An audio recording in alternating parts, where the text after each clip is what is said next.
اللہ ان انذروا انه لا الہ الا انا فاتقون، میری عبادت کرو، یہ جتنی بھی عبادات ہیں یہ ایک اللہ کے لیے کرنی ہے، کیونکہ وہ دودھ جو ہمارے برتن میں آیا اللہ فرماتے ہیں اس میں دیکھ لو، اس میں گوبر کو بھی میں نے شامل نہیں ہونے دیا، اس میں خون کا رنگ بھی میں اللہ نے شامل نہیں ہونے دیا۔ اللہ فرماتے ہیں میں نے تیرے برتن میں جب ڈالا تو اللہ فرماتے ہیں نسقیکم مما فی بطونہ من بین فرث ودم لبنا خالصا، وہ دودھ جو تیری بالٹی میں آیا اس میں میں نے خون کا رنگ بھی شامل نہیں ہونے دیا، گوبر کی بو کو بھی میں نے اس میں شامل نہیں ہونے دیا، اور یہ تیرے برتن میں جب ڈالا تو لبنا خالصا، وہ خالص ہے۔ اللہ تو یہ سمپل سی بات قرآن میں کیوں بیان کرتا ہے؟ اللہ فرماتے ہیں میں تمہیں مسئلہ سمجھانا چاہتا ہوں، فَادْعُوا اللَّهَ مُخْلِصِينَ لَهُ الدِّينَ، کہ جس طرح میں نے تمہاری بالٹی میں خالص دودھ ڈالا ہے ملاوٹوں کے بغیر، تم بھی جب میری پکار کرو گے تو اسی طرح تم نے خالص کر کے کرنی ہے، جس طرح میں نے دودھ تمہیں خالص عطا فرمایا۔ اب ہم کیا کرتے ہیں؟ دودھ اللہ دینے والا ہے خالص، اور ہم کہتے ہیں یا رسول اللہ مدد، حالانکہ ہمیں مدد کس سے مانگنی چاہیے؟ ہم کہتے ہیں یا علی مدد، حالانکہ مدد کا حقدار کون ہے؟ مدد کرنے والا کون ہے؟ تو جس نے خالص غذا دی ہے، اب پکار کا جب ٹائم آئے تو پکار بھی کیا ہونی چاہیے؟ خالص یا ملاوٹ والی؟ بولے شاباش، خالص ہونی چاہیے، اور خالص پکار یہ ہے صرف اور صرف یا اللہ مدد، صرف اور صرف یا اللہ مدد، اس کے سوا کوئی نہیں ہے مددیں کرنے والا۔ سب نبیوں نے اسے پکارا، آدم علیہ السلام نے عرفات کے میدان میں پکارا تو اسی رب کو پکارا، اکیلے خدا کو پکارا۔ زکریا پیغمبر نے اللہ اکبر بڑھاپے میں اولاد لینے کے لیے پکارا تو اسی ایک اللہ کو پکارا۔ یونس پیغمبر نے مچھلی کے پیٹ میں پکارا تو اسی ایک اللہ کو پکارا۔ ایوب پیغمبر نے 18 سال کی بیماری میں پکارا تو اسی ایک اللہ کو پکارا۔ امام الانبیاء صلی اللہ علیہ وسلم نے بدر کے میدان میں پکارا تھا تو اسی ایک اللہ کو پکارا۔ یہ عقیدہ رکھے، یہاں سے آپ کا مذہب شروع ہو رہا ہے، اگر یہ نہیں نا تو پھر کچھ بھی نہیں۔ اور میں تو کوشش کرتا ہوں اپنے ہر بیان میں ایک بات دوستوں کو سمجھانے کی، آپ سے بھی کہہ دیتا ہوں، پکار غائبانہ پکار عبادت ہے، اور یہ اس کی ہوتی ہے جو پکار سنے، اور اگر نہ سنے تو پکارنے کا کوئی فائدہ۔ ایک بندہ بہ رہا ہے، ڈو رہا ہے، تو آپ اس پہ لگے رہیں، وہ تو سنتا ہی نہیں، کیا فائدہ؟ اور دوسری وہ بولی کو بھی سمجھے، اگر بولی کا فرق ہو تو بھی پکارنے کا فائدہ جو سمجھ ہی نہیں آئے گی۔ اور تیسری شرط وہ حالت کو جانے، اس لیے کہ جسے پکارا ہے اگر اسے حالت کا بھی نہیں پتا تو بھی پکارنے کا فائدہ۔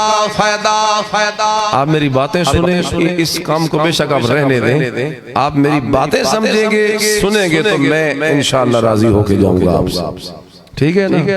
یہ آپ لوگ پہلے خود مولوی کی نیت خراب کرتے ہو پیسے دکھا کر، پھر بعد میں کہتے ہو کہ صحیح مسئلے نہیں بتاتے۔ یہ چسکا نہ ڈالیے، توجہ میری طرف کی، بات ٹھیک کی ہے غلط کی؟ اللہ۔ تیسری چیز ہے کہ وہ جانے بھی صحیح حالت کو، اگر اسے پتہ ہی نہ ہو کہ پکارنے والا کہاں ہے تو بھی پکارنے کا کوئی فائدہ نہیں۔ اور چوتھی چیز ہے کہ وہ کام کرنے کی طاقت رکھے نہ طاقت رکھے تو بھی پکارنے کا فائدہ کوئی نہیں۔ یاد کریں بچے بوڑھے جوان سارے جو بھی سن رہے ہیں، مرد خواتین، اس بات کو یاد رکھیں کہ پکار تب فائدہ دیتی ہے جب چار اس کے اندر شرطیں پائی جائیں، اور اگر وہ نہ ہو تو فائدہ نہیں۔ نمبر ایک، جس کو پکارا ہے وہ سنے۔ نمبر دو، ہر بولی کو بھی سمجھے اور بات کو سمجھ لے کہ کیا کہا جا رہا ہے، کیا لیا جا رہا ہے، کیا مانگا جا رہا ہے۔ اور نمبر تین، وہ حالات سے بھی واقف ہو کہ مجھے پکارنے والا کہاں پہ کھڑا ہے، پتھر میں، پہاڑ میں، سمندر میں، دریا میں، گھر میں، باہر میں، سفر میں، حضر میں، کہاں ہے پکارنے والا۔ اور چوتھی چیز ہے کہ وہ کرنے کی طاقت بھی رکھے۔ یہ چار صفتیں اللہ کا قرآن بتاتا ہے اور کسی میں نہیں۔ غائبانہ پکارے سننے والا ہے تو اکیلا اللہ۔ حضرت ابراہیم علیہ السلام نے بھی یہی فرمایا تھا، ان ربی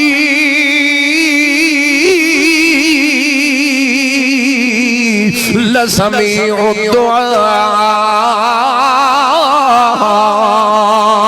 کہ میرا پروردگار ہی پکارے سننے والا ہے، اس کے سوا جس کو بھی پکارو جو دنیا چھوڑ چکا یا زندہ ہی کیوں نہ ہو لیکن غائبانہ پردے کے پیچھے آ جائے، کوئی بھی سننے والا نہیں۔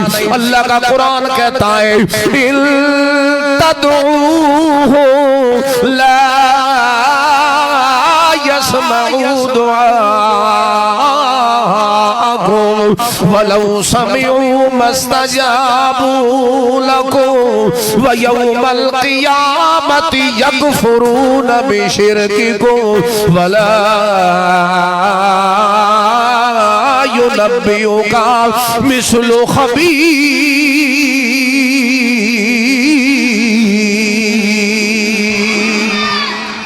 غائبانہ پکارے سننے والا کون ہے؟ کوئی اور نہیں ہے پکارے سننے والا۔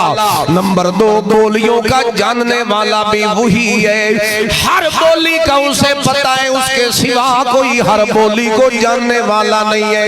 اللہ قرآن میں فرماتا ہے وَمِنْ آيَاتِهِ خلق السماوات والارض واختلاف السنتکم والوانکم۔ اللہ فرماتے ہیں بولیوں کے اختلاف بھی اسی لیے رکھے ہیں تاکہ تمہیں پتہ چل جائے جو ہر بولی کو سمجھنے والا ہے وہی معبود ہو سکتا ہے، اسی کی پکار سچی ہو سکتی ہے۔ اور تیسری چیز ہے حالت کا جاننا، غیب کی خبریں جاننا۔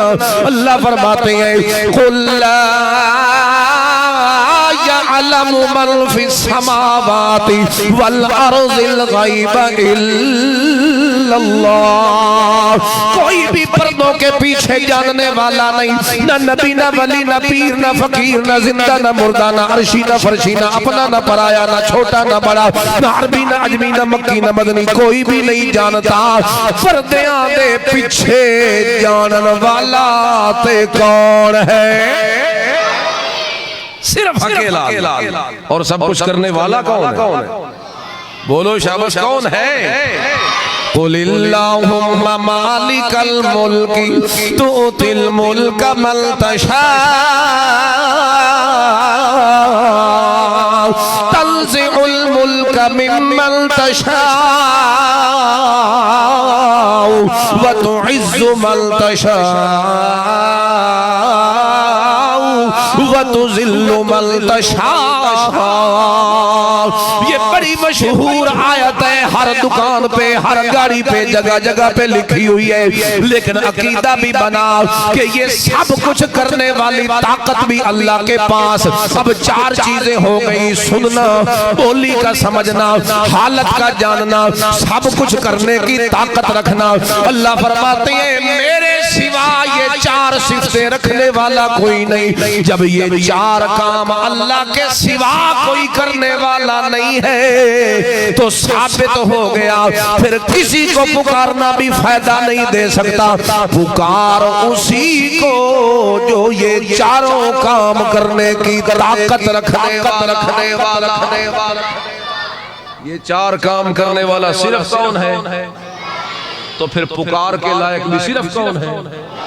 یہ کتنا آسان مسئلہ۔ لوگ کہتے ہیں میں مشکل سمجھ نہیں آتا، یہ یاد ہو گیا آپ کو؟ سنے، سمجھے، جانے اور کرے۔ بولے میرے ساتھ، سنے، سمجھے، جانے اور کرے۔ یہ چار چیزیں ضروری ہیں جس کو آپ پکار رہے ہیں، ورنہ فائدہ کوئی نہیں پکارنے کا۔ اور یہ چاروں صفتیں رکھنے والا ایک اکیلا اللہ۔ تو پھر پکار کے لائق بھی ہوئی ایک اکیلا اللہ۔ یہاں لوگ جھگڑتے ہیں، ایک طبقہ کہتا ہے اللہ کے نام پہ دو سارا کچھ، دوسرا کہتا ہے نہیں نظر اللہ نیاز حسین ہے، کوئی 11ویں دیتا ہے، کوئی رجب میں کنڈوں کی نہاس دیتا ہے، کوئی کسی طریقے سے غیر اللہ کے نام پر اللہ۔ تو یہ نظر و نیاز کا مسئلہ بھی سمجھتے جائیے، یہ بھی اسی میں شامل ہے۔ لا الہ الا اللہ، یہ بھی توحید طلبی ہے۔ اللہ مطالبہ کرتا ہے کہ نظر و نیاز بھی میرے نام پہ دیا کر میرا بندہ۔ آپ کہیں گے وہ انبیاء، اولیاء، شہداء وہ بھی تو اللہ کے پیارے ہیں، ان کے نام کی کیوں نہ دیں اور صرف اللہ کے نام کی کیوں دیں؟ جواب اللہ فرماتے ہیں اس لیے کہ ابھی میں نے توحید خبری میں تجھے بتایا کہ سارا کچھ کرنے والا کون ہے۔ تو جب سب کچھ دیا اس نے ہے تو اب مطالبہ اس کا درست ہے کہ نہیں؟ کہ جب سب کچھ دیا میں نے ہے تو اس میں سے حصہ بھی نکلے گا تو اسی اللہ کے نام کا نکلے گا۔ خیر